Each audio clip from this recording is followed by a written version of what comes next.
Bonjour, je m'appelle Julien Discry et je suis artiste.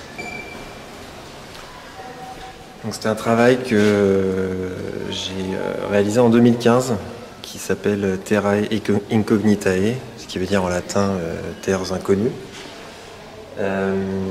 C'est un travail à partir de cartes géographiques, des cartes qu'on peut acheter dans le commerce, en tout cas qu'on pouvait acheter dans le commerce. Je veux dire par là que ce n'est pas moi qui les ai réalisées. L'intervention que j'ai eue sur ces cartes, ça a été de découper certaines zones que vous pouvez apercevoir là, dans cette sorte d'aplat vert. Et ces zones ont été découpées non pas par hasard, mais la particularité en fait, de ces cartes, c'est que ce sont des cartes de Guyane française, donc principalement ici des espaces de forêt amazonienne, d'où cet aplat vert. Et sur ces cartes, en fait, était portée une indication qu'on ne trouve sur nulle autre carte, puisqu'il y avait des zones sans information, où simplement était notifié le mot nuage. Et donc, il faut savoir que pour faire une carte, il y a d'abord une campagne photographique vue d'en haut, donc prise depuis un avion, et à partir de ces images, on va pouvoir dessiner une carte. Et en l'occurrence, le jour où cet avion est passé pour prendre les photos du sol, il y avait effectivement des nuages. Donc les cartographes de l'IGN, Institut géographique national en France, plutôt que d'essayer d'inventer ce qu'il y avait en dessous, ce qui n'était pas visible, ont simplement indiqué le mot nuage. Et donc, pour revenir à mon intervention précise, ce sont donc toutes ces zones que j'ai découpées, qui sont comme des trous dans la carte, et qui redessinent de cette façon aussi les nuages qui étaient présents ce jour-là précisément. Alors vous avez fait beaucoup de recherches, Alors moi je m'intéresse depuis longtemps à la cartographie, donc aux cartes en général. Et donc oui, c'est à la suite c'est grâce à cet intérêt, ou à cause de cet intérêt, que je suis tombé sur ces cartes, et donc que j'ai découvert en quelque sorte que certaines cartes représentaient des nuages. Alors, il y a une autre pièce ici qui, de la même manière, utilise des procédés cartographiques. C'est une série qui s'appelle États inversés.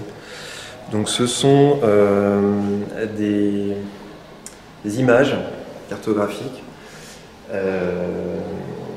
des États-Unis. Alors là, vous avez, en fait, ici, c'est la façon dont le projet a pris forme. C'est ce qui m'a permis de montrer la totalité du projet, puisqu'il s'agissait ici de transformer, modifier des cartes des États-Unis. Là, vous voyez par exemple une des pages, donc c'est chapitré. Donc là, vous avez une latitude, vous voyez, qui est en gris foncé. Et donc, il faut voir que tous les États-Unis, en tout cas la partie continentale, sont donc concernés par ce projet. La transformation, la modification dont je vous parlais, en fait, il s'agissait à partir de relevés de terrain. Donc, il faut imaginer, cette fois, c'est pas de la photographie, mais c'est une sorte de scan du terrain. Donc, ce sont des données numériques, des données d'élévation. À partir de ces relevés, donc, l'idée était de transformer l'image pour en modifier l'ombrage. Alors l'ombrage en cartographie, c'est une notion très importante puisqu'il s'agit de rendre compte d'un relief sur une surface en 2 dimensions. Et pour donner l'illusion du relief sur une carte, on utilise l'ombrage, c'est-à-dire qu'on va éclairer certaines zones et puis en conséquence d'autres zones seront dans l'ombre. Et donc cet ombrage ou estompage, il fonctionne donc avec une sorte de lumière fictive en fait. Et cette lumière généralement est placée dans le coin supérieur gauche de la carte.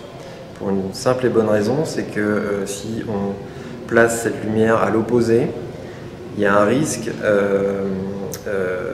dans la lecture qu'on va faire de ce relief, donc qui est simulé, il y a un risque d'inversion. C'est-à-dire que le cerveau va interpréter l'image en inversant en fait les reliefs. Donc ce qui sera une montagne en réalité va nous apparaître comme une vallée, et à l'inverse une vallée va devenir une sorte de crête. Et donc moi mon intervention ça a été de prendre tous ces relevés des États-Unis et de modifier à l'aide d'un logiciel cet ombrage, cet éclairage comme je vous le disais, jusqu'à atteindre cette inversion que je viens d'évoquer. Là, par exemple, si vous regardez cette double page ici, parce que le livre est ouvert, vous voyez donc des formes très sinueuses. Donc, à l'évidence, ce sont des réseaux hydrographiques, des rivières, des fleuves. Et en fait, ce qui nous apparaît comme étant le plus près de nous, le plus proche, donc le plus élevé, est en fait le lit de la rivière, ce qui en réalité est l'inverse. Donc, c'est vraiment un jeu sur la façon dont le cerveau en fait, va interpréter une image, sachant que l'image, elle, reste toujours la même. Mais la façon dont elle nous apparaît, dont on la comprend et dont on la lit, va être modifiée donc, par cette modification, cette perturbation. Donc ça, c'est juste une image qui est tirée du livre. Ah, ok. Donc en fait, comme je vous le disais, le livre, qui est en livre d'artiste, qui est en 2 tomes, donc il y a 929 images. Et de tout ce travail de transformation, j'ai tiré quelques grands tirages, voilà, quelques grandes images. Donc là, c'est le Grand Canyon. Alors, dernière chose, c'est une série de sculptures que j'ai réalisées très récemment, puisqu'elle date de la fin de l'année dernière. C'est une série qui s'appelle Pensée, Thoughts en anglais.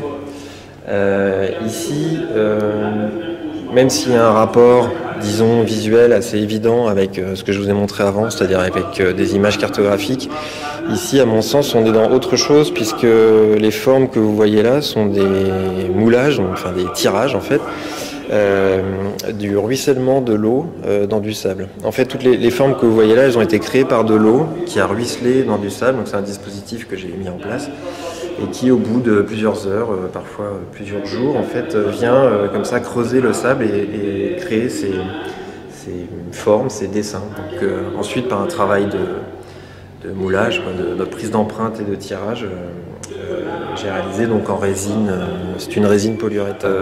Je ne sais pas si je me définirais comme activiste, parce que selon moi, ça définit, en tout cas ça décrit une chose assez précise qui serait je ne sais pas, être militant dans une association, ONG ou je ne sais quoi. Donc je ne suis pas dans ce cas-là. Par contre, je crois vraiment que les artistes, à partir du moment où ils montrent des choses qui sont destinées à un public et que de cette façon-là, il y a une rencontre avec un public, etc., il y a nécessairement un aspect politique.